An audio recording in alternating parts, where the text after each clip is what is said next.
Hello guys, मैं हूं आयुष शर्मा। स्वागत है नमस्ते यंग इंडिया चैनल में।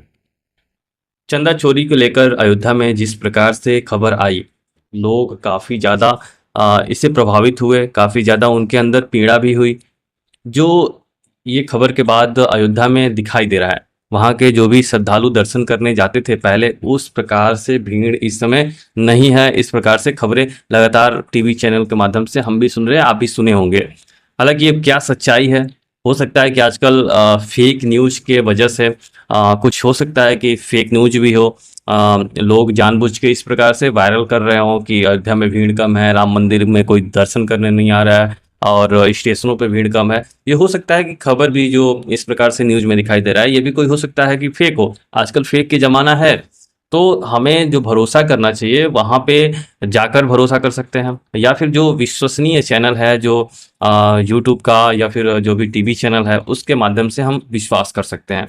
इस प्रकार से न्यूज जब हमारे कानों तक आया कि अयोध्या में चंदा चोरी हुई है, हालांकि इस पे सरकार भी काफ़ी खामोश है, वो आगे अभी तक कोई कुछ बयान नहीं दी है और जांच प्रक्रिया भी काफ़ी लगातार तेजी से चल रही है। तो हमें सोचना चाहिए कि अभी जांच चल रही है, निष्कर्ष क्या आता है तो तब जाके कोई आरोप लगा सकता है कि इस चंदा चोरी में किसका हाथ है। अभी तो जांच प्रक्रिया जारी है, जांच चल रही है। अभी आरोप भी किसी के ऊपर लगा नहीं है कि कौन चंदा चोरी में शामिल था।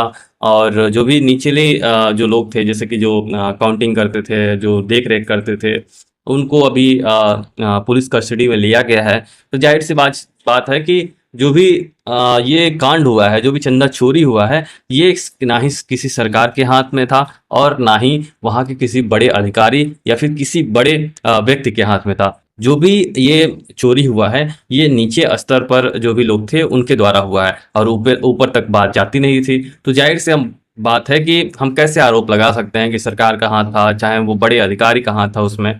जाहिर सी बात है कि ये सारी चीज़ें अभी भी जांच का विषय है और जांच बहुत अच्छे से होनी चाहिए। और मुझे लगता है कि हम सबको इंतज़ार करना चाहिए। हो सकता है कि आने वाले समय में खुलासे हो और वो बेहतर होगा कि जो भी पुलिस निर्णय लेगी उसका स्वागत होगा सबका।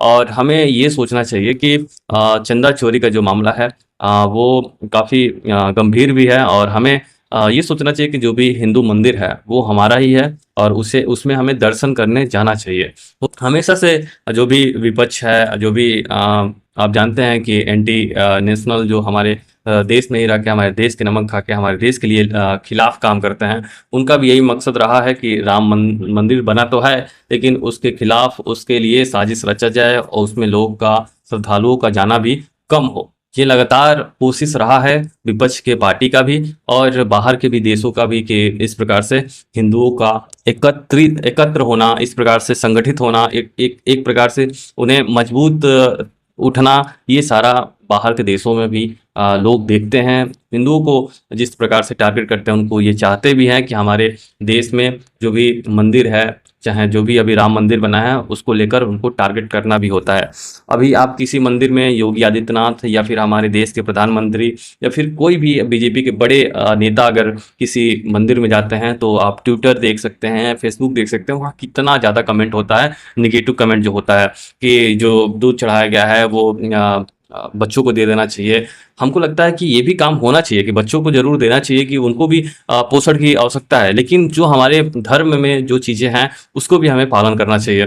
तो इस प्रकार से धर्म को लेकर हमेशा से टारगेट रहा है बॉलीवुड में भी, और बाहर के देशों के, हमारे आसपास पड़ोसी जो देश हैं, हमेशा से चाहते हैं कि हमारे देश में जो हिंदू जो लोग हैं, जो हिंदू एकता है, उसको तोड़कर हमेशा से वो लोग रखना चाहते हैं। तो मैं चाहूँगा सभी से कि राम मंदिर आपका है, राम मंदिर अवश्य जाइए। हाँ, ये हो सकता है कि आप कुछ चढ़ाइए मत। अगर आपको ये लगता है कि हमारा जो चढ़ाया हुआ है वो कोई और ले जाता है, तो आप चढ़ाइए मत। आप फूल चढ़ाइए, फल चढ़ाइए, जो आवश्यक चीज़ें हैं वो चढ़ाइए, पैसा मत चढ़ाइए, लेकिन आप राम मंदिर जरूर जाइए, क्योंकि राम मंदिर ही जो राम मंदिर है वो आपका है, जो मंदिर है वो आपका है, वो आपके पैसे से बना है, हमारे पैसे से बना है, आपके पैसे से बना है। तो मंदिर जाना ना छोड़िए। हमारा वीडियो अच्छा लगा हो तो आप ज़रूर लाइक सब्सक्राइब करिए। मैं छोटा सा बस एक माध्यम के रूप में आपको समझाना चाहता हूं, क्योंकि एक छोटा इंसान, एक छोटा बालक आपको क्या बता सकता है, लेकिन मैं कोशिश किया हूं कि हमारा धर्म जो है वो सुरक्षित रहे, आप भी सुरक्षित रहें। जय हिंद, जय राष्ट्र।